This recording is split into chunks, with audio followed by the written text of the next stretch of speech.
Do you ever feel overwhelmed trying to juggle your business, your family, your faith, and finances? Well, my guest today knows exactly how that feels. She's built several successful companies over her 40-year career, but paying the price in burnout and broken commitments along the way.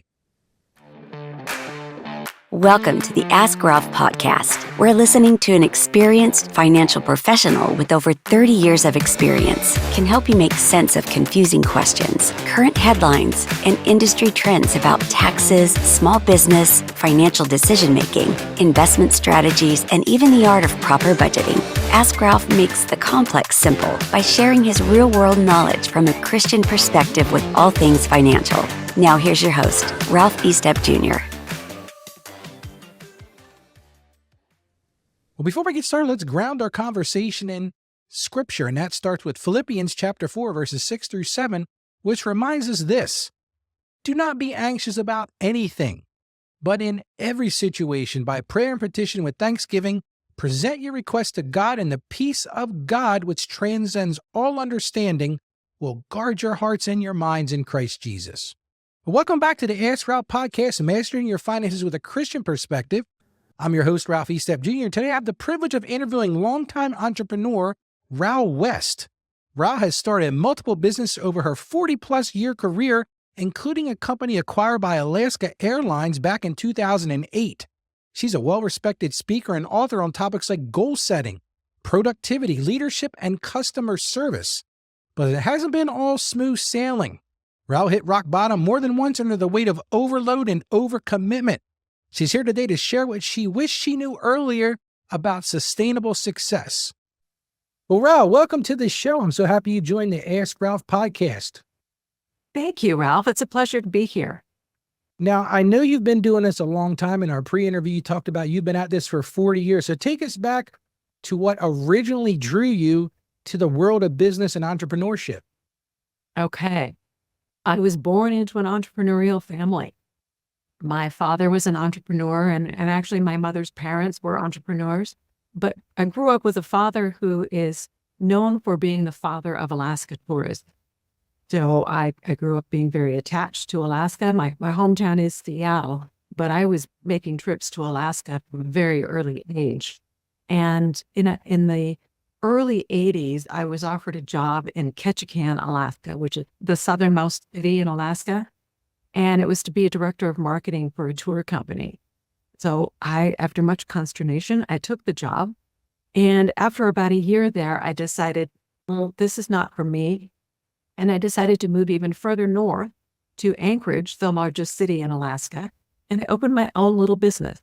It was a marketing consulting firm specializing in tourism. And it was there that across the hall from me was a gentleman operating his own very small business, and he ended up being my husband. So I guess you could say he kind of fell into your lap, for lack of a better way of saying it. Oh, yes. Okay. That's a good way to say that. And he took stock of what I was doing, and I happened to be, at that point, representing some tourism companies from Hawaii who were trying to sell to Alaskans through Alaskan travel agencies. And he saw me flying off to Hawaii regularly on business trips. And he said, I like Hawaii. I want to go there for free. So, he kind of figured out a way to do that, started a business, and later I joined him in that business. And we operated that business for 25 years. And the real crux of the business as it grew was to operate wide-body charter jet between Alaska and Hawaii. And at our peak, we carried like over 35,000 passengers a year between Alaska and Hawaii. So it came time to sell the company because Alaska Airlines was coming into the market. We knew they were coming, and we decided this would be a good segue to sell the business to them and let them buy the market instead of winning it from us, which would cost us a lot of money. And we decided that their pockets were probably deeper than ours. So this was a good way to do this. So in 2008, we sold the business to Alaska.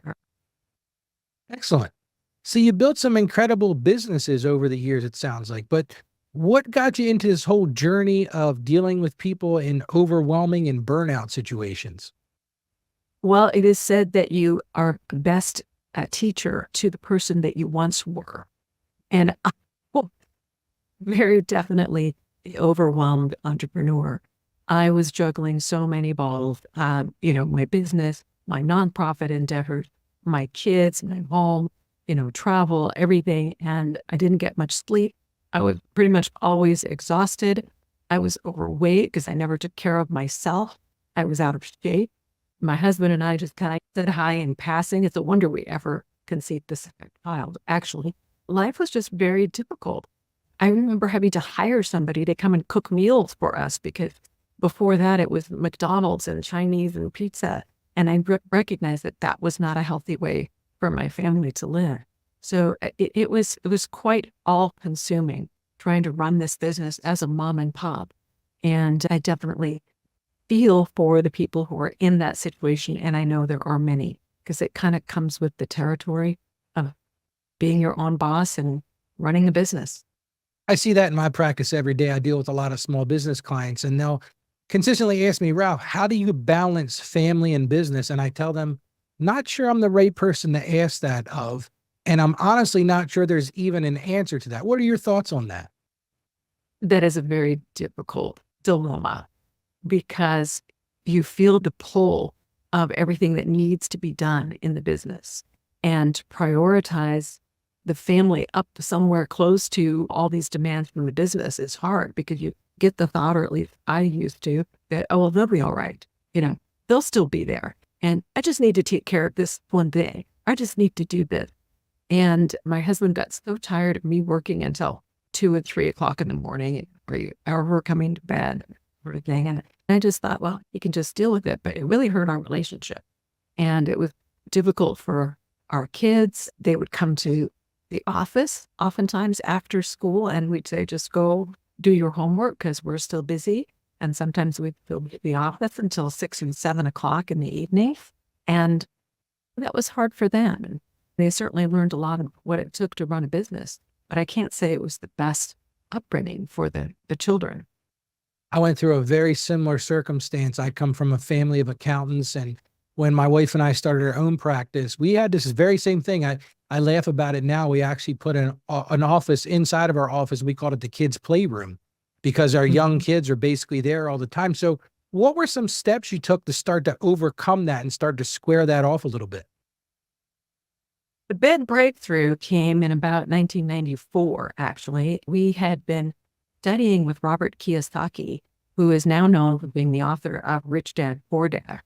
But we started taking courses from him in Anchorage back in the late 80s. This was before he wrote the book. And we had lunch with him on the Big Island one time when we were in Hawaii.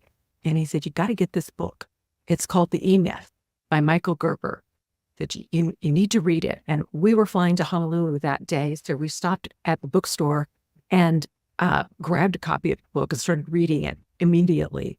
And by the time we got back to Anchorage, we had devoured the book and we said, oh my God, this is what we need. Because the book was all about creating systems and basically making sure that everyone in the business was hatted, if you will, with a particular job responsibility, and that you were very, very clear about what everybody needed to be doing in their job. And it took a few years. We were learning as we went along, and we gradually created systems. We built our team. We nurtured the culture, and we learned how to delegate better. We learned how to use all kinds of leverage, and we eventually were able to step back and no longer be the mom and pop with our arms all the way up to our elbows and shoulders in the day-to-day. And we actually got to a point where we could hire a chief operating officer and a chief financial officer who took over the day-to-day running of the business for us. And they did a fantastic job. They built on the foundation that we had created. Our culture was very firm at that point, and we did not want that to be changed. So we taught them how we wanted it to be run. We had developed the metrics. All of the measurements would enable us to see how the company was doing, no matter where in the world we were. And we were able to step back. So we were able to buy a home on Maui and spend more time away from the Anchorage office. We even moved to Bellevue, Washington for a while and said, okay, you guys are doing great. we're going to go spend more time or closer to where my parents were living in their elderly years. And the company just kept growing and growing and growing. So it worked out beautifully, but it was a major effort and a very purposeful decision to create those systems and get ourselves out from underneath the daily operation. And was it hard for you to let go of that control of something that you had basically birthed into life?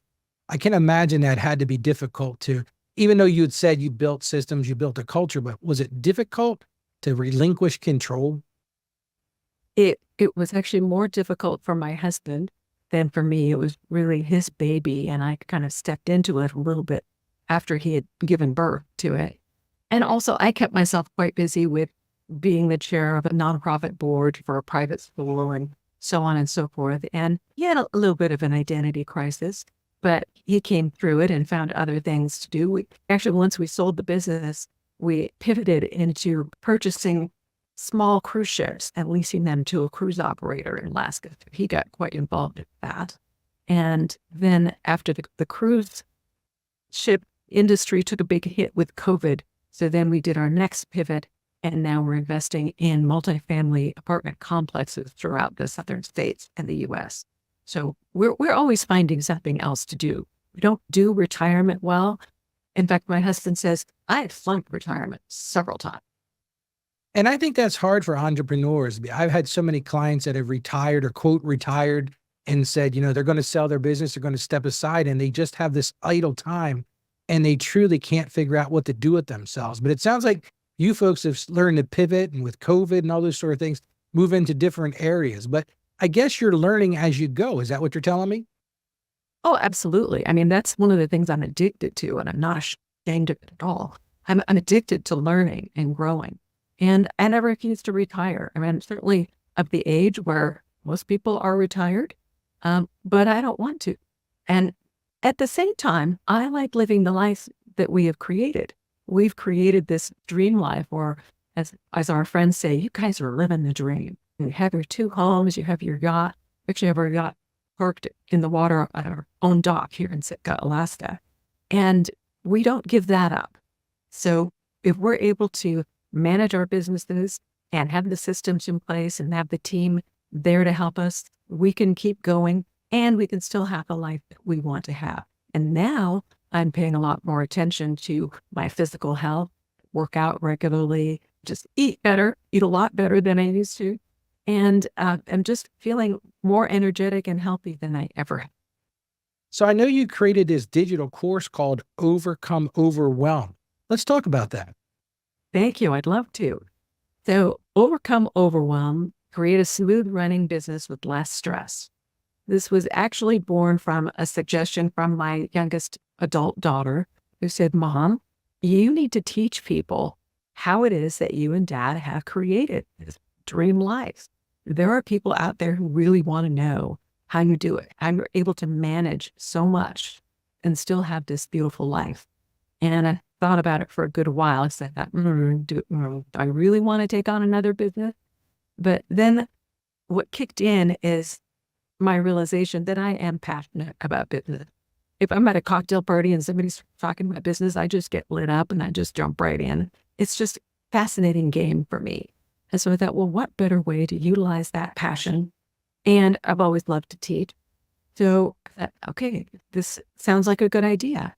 But doing one-on-one coaching or doing in-person teaching would not fit my lifestyle very well. So I learned about doing these online courses, and I have taken courses on learning how to do an online course and have gradually learned how to navigate that industry, which is a very growing industry. And now I'll be able to offer a reasonably priced course that summarizes my 40 years of experience and distill what I feel are the 6 essential secrets to business success. I've created an article that's a PDF that's downloadable so that people can get an idea what those 6 essential secrets are. And this way I can get the message out to a broader range of people, a bigger audience, and help more people to get out of that overwhelm and learn how to enjoy their life as well as have a successful business. So, what do you think are the biggest causes of overwhelm? What do you think those things are? Well, number one is not being able to say no. Um, us overachievers tend to always want to do everything that's before us.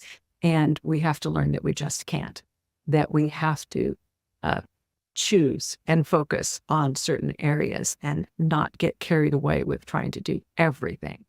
And that leads me into the need to be able to delegate. But there's an art to delegating. You can't just say, here, go do this. You have to set it up so that the person that you're delegating to knows exactly what it is you want them to do, how you want them to do it, and so that you have a system in place to monitor, and have some accountability for how they're performing that task. And that's what we do. I mean, we have numerous income properties, and we have a property manager, and I set up systems so that I can monitor what she's doing all the time and what the rents are and what our occupancy is. And I set up folders with all the documents that she needs. It's with written procedure manual. This is how you rent an apartment. This is how you check a tenant into a new apartment. This is what you do when that tenant exits. Just very, very clear step-by-step procedures. And I think you alluded to the biggest obstacle to that. And what you're basically saying, correct me if I'm wrong, is that this takes an investment on the part of the entrepreneur, the business leader, to really dig in and understand their processes and procedures and convey them in a clear and concise way. Absolutely. It took some doing to learn how to do that because it's not something that comes naturally to most of us. So it took some very concentrated time and effort to learn how to break the processes down into steps. I remember one time my marketing department at Hawaiian Vacations, or a big company, they were asking me, well, how did you know that it was the right time to increase our advertising spending? And that wasn't good enough because that was not a system. So it took me, I think, probably a few weeks to really stop and analyze my own thought process. Okay, what was it that tipped me off to the fact that an increase in marketing spend or advertising spending is what was needed right now? And I finally came up with a metric, and it would be so many days in a row that the statistics, the sales calls, sales volume, if it started trending downwards for 3 consecutive days, that meant we spend more on advertising. And then the marketing department said, oh, okay, we get that. We can do that. So then I was able to step back a little bit and not have to have that decision rest on me. And I didn't have to pay such close attention every day to what was going on. And the more you can empower your team to make decisions in the way that you would, the more freedom you have. Yeah, I'm glad you used the word empower. I'm a graduate of the Dale Carnegie course. And one of the things we talked about in there is getting away from job descriptions and getting into position results descriptions. Is that something that you attribute as successful as well? Rather than telling people, because I hear you saying a lot about systems and the way we do things, but I also like the word you used, empower. And I've always found, and I would listen for your opinion too, is empowering people and allowing them to get the results that you want them to get. I think it builds that team-oriented approach. Absolutely. And that goes hand in hand with your culture. You have to have some very clearly defined values and guiding principles. And that goes along with, I still use the word job description, but what I like to say also is that you have to give them a clear picture of what a good job looks like. What is that final valuable product that you are looking for? And my husband would say that we need to create the snow fences. We live in Alaska. The roads have snow fences. And as long as they're in the road and between the fences, we're doing well. Robert Kiyosaki would call it the fruit bowl theory of business, where you have a bowl with very rigid side, whether it's wood or glass or whatever the bowl is made of. That's a pretty firm boundary. But the fruit within the bowl is free to be whatever it wants and in whatever order. It might be grape, bananas, apple, whatever you have. So you give them that freedom, but within certain constraints and boundaries and principles. Another thing my husband came up with was his work thing. And that is work spelled WERQ. The W stands for win-win. The E stands for efficiency. The R stands for responsibility. And the Q is quality. So we inculcated this principle, this work ethic into our team, and we taught them to use it when they needed to make a decision. So we were in a business where we were delivering customer service. We get thousands of customers every year. And there'd be times when there would be a screw up for whatever reason. Sometimes it was our mistake, and sometimes it wasn't. But nevertheless, we needed to come to a resolution that was a win-win for them and for us. We needed to use the most efficient method possible to deliver that. We needed to take responsibility for what our part in it was. It included fixing something that needed to be fixed, apologizing, and also making sure that our vendors or anybody else involved took the responsibility as well.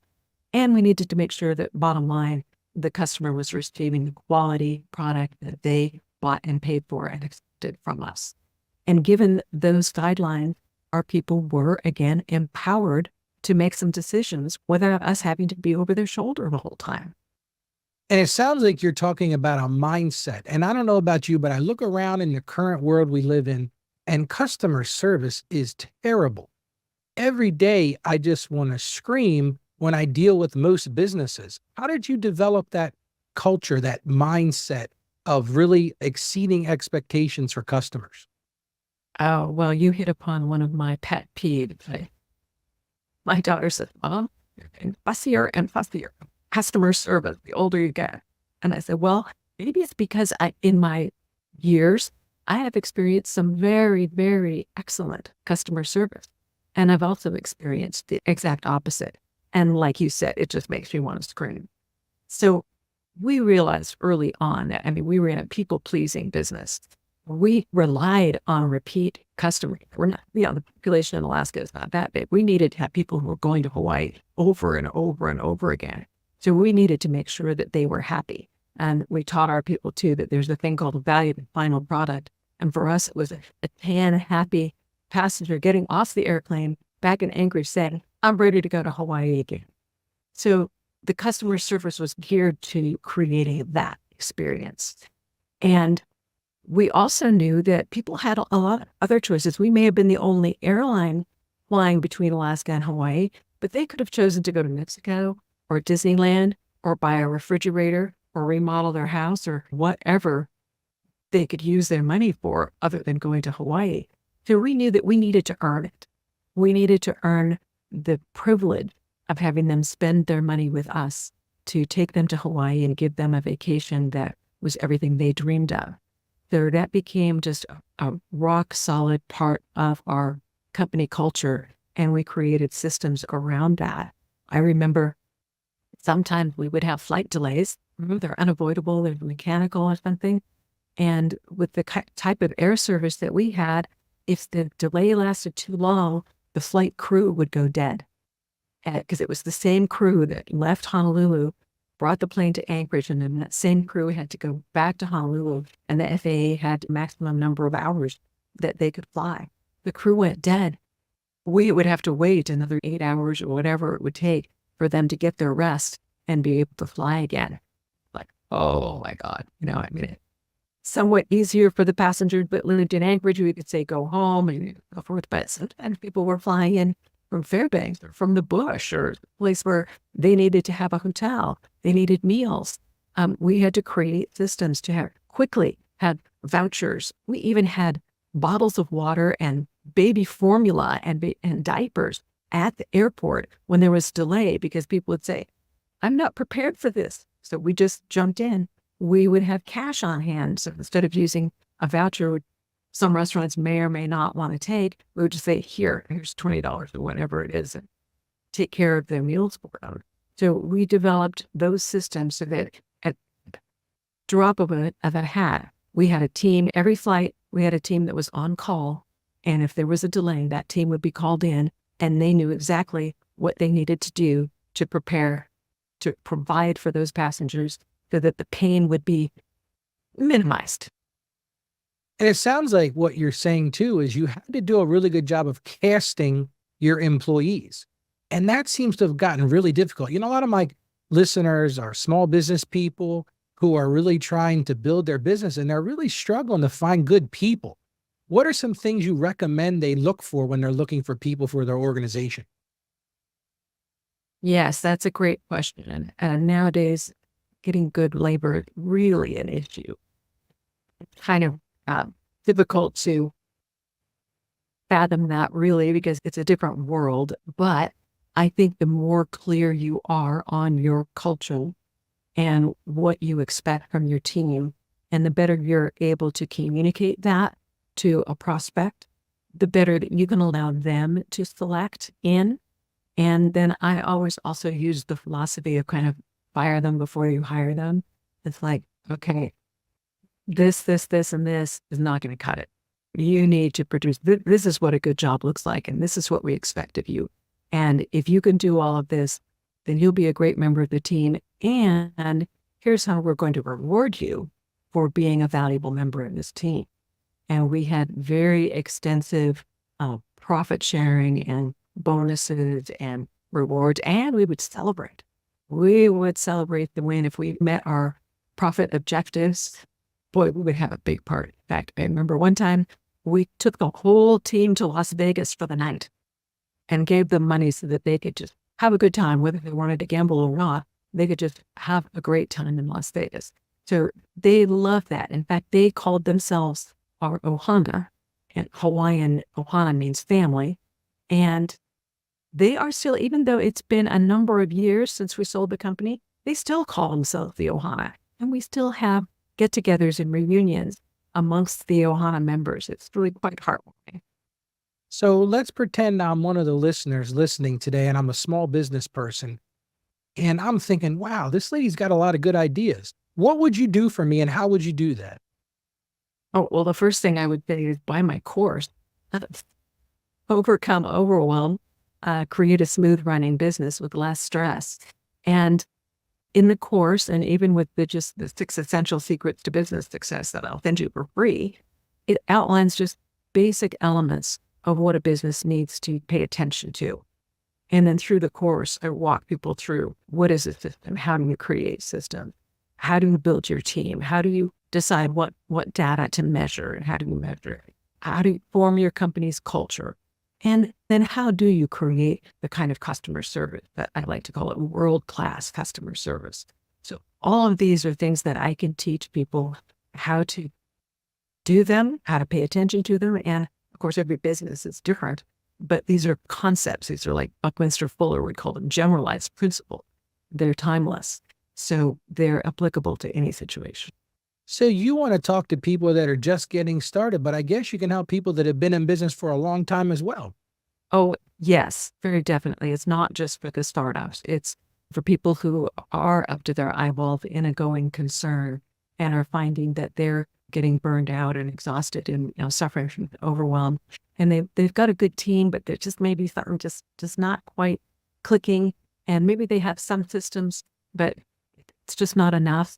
Then I can help them take those next steps and move the needle for them. Now, do you have people that help them with the actual writing of the systems, or are you providing them with a basic framework? Yes, I do the guidelines and the framework. And as my business progresses, I will probably be establishing mastermind groups and doing retreats and so forth that would be a bit more hands-on. But the course itself will be delivered online. There'll be some live Q&A sessions where they could get their specific concerns addressed. And also, I'll establish like a cohort so they can be asking each other questions. Oftentimes, we find some of our best answers from fellow business people. So there'll be a number of ways that they can get support. It won't just let them drift. It sounds like this is a real passion for you. What is the main goal? What is your purpose now in your years? You've been 40 years behind you. What do you see your purpose moving forward? Well, I love helping people, and I am passionate about business, passionate about systems. I mean, I create systems for my life, our homes, my family. They laugh about me, and my sister was like, "Oh, Mom, that sounds like no." And I just do it. Just it's second nature to me. But Even though I am past retirement age, I do not plan to retire. And I want to keep going as long as I possibly can. That's one of the reasons I'm very committed to staying healthy and physically fit and active. So hopefully I'll have another good 30 years or so that I can be providing value and offering people the benefit of my years of experience and wisdom. And along the way, I will continue to learn too. There's always more to learn, and I'm excited. So tell me about living in Alaska. My oldest son is in the Coast Guard. Now, right now he's stationed in Texas, but he's talked about going to Alaska. And I said, I think that'd be a really cool adventure. Tell me about your time living in Alaska. Yes, well, I've lived in Alaska for over 40 years. And as I said earlier, I started off in Ketchikan, which was very, very rainy. Then moved to Anchorage, which was a lot colder, less rain, but more snow, and was there for over 20 years. And now we live in Sitka, which is further south. We still have a lot of rain, not so much snow, and it's warmer and more daylight in the winter, less darkness in the winter, more daylight and less daylight in the summer too. Anyway, we're further south, so we love it. Alaska is just one of the most beautiful places on this planet. And our town is very small. It's only 8,500 people. We're so proud that we have 2 stoplights. Not We just used to one, have- but 2. 2. And we used to have a McDonald's, but it closed. A shame, maybe. But it's just, I don't know, nature and the eagles flying around and the whales. And we started going to Hawaii. We decided we could follow the humpback whale. They migrate between Alaska and Hawaii. So we need to do that too. So I just would not ever want to live any place other than Alaska. And it's nice that I'm able to get away to Hawaii in the winter when it gets a little damp around here. But speaking of the Coast Guard, our daughter's fiance is in the Coast Guard, and they met. Yeah, they met here in Sitka because he was stationed in the Coast Guard here. We have a Coast Guard base. Oh, very cool. Yeah, excellent. So you mentioned a little while ago about something you can offer the listeners. You want to talk about that and how they would accomplish getting that from you? Sure. Yeah, it's a downloadable PDF called 6 Essential Secrets to Business Success. Bit of a tongue twister. And they would get it by going to www.ralwest.com/secrets. Or if you can't remember all of that, just ralwest.com. The website will give you a form to sign up, and we will send you that for free. And I'll put that in the show notes so that when this gets released to everybody, there'll be a way for them to click right on it. So what else do you want to share with us today? Well, I think I would like to share that it's always possible. There is no such thing as a dead end. Do not give up hope. My mother used to say, where there's a will, there's a way. So, keep that positive thinking going. Know that you are able and capable to do what it is that you need to do, and have some faith in yourself and give yourself some grace as well. And anything is possible. Yeah, and I do a Christian podcast, so I definitely trumpet what you just said. Have you ever come across times in your life when it's been hard and you felt like I just don't have enough in the tank to make this work? And how did you push through those things? Absolutely. Absolutely. There have been a number of times. I remember one time in our earlier years where we didn't have an airline to give us the lift to get across to Hawaii, and we couldn't sell anything. So we went out to lunch one day and we were using our credit cards, taking cash advances on the credit cards to make pay. And it's like, oh my, maybe we should just close the doors. We don't have any debt. Maybe this is what we need to do. But we thought about it, and we realized that there was something bigger there, and that people of Alaska actually need to be able to get to Hawaii easily. They need that break from the winter doldrum. They need that sunshine and that R&R. And it was almost like a calling or a public service to continue to do it. And so we dug deep and found the courage. We took some great risks, but we had faith that it would work out. And my husband even pledged his mother's retirement account. She was a school teacher. And he pledged that retirement account as a guarantee for our charter, one of our first charters that we did. And he was sick with worry about that. But he also just put everything into it, and he hit the streets, and he made sure that every seat on that charter was sold, and it was. And we did well. So we are very, very, very grateful for the good fortune that we have. And we both have a daily practice of a gratitude prayer because we have been so fortunate. And there's nothing like being grateful, all that we have. I tell people that all the time. It's so easy to get pinned down in what you don't have. But how many times do we look around and say how grateful for what we do have? And I think that people's whole mind and their mindset can change when they realize just how blessed they are with what they already have. Absolutely. Yeah, even in the darkest times, there are things that we can be grateful for.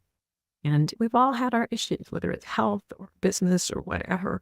There are just times that are a struggle. And I think that you need to dig deep for your confidence and faith and just know that it's going to work out the way it's supposed to. We also have a little saying that there are no accidents. And sometimes these bad things happen for a reason. And there's a silver lining out there somewhere. We just have to wait till it's revealed to us.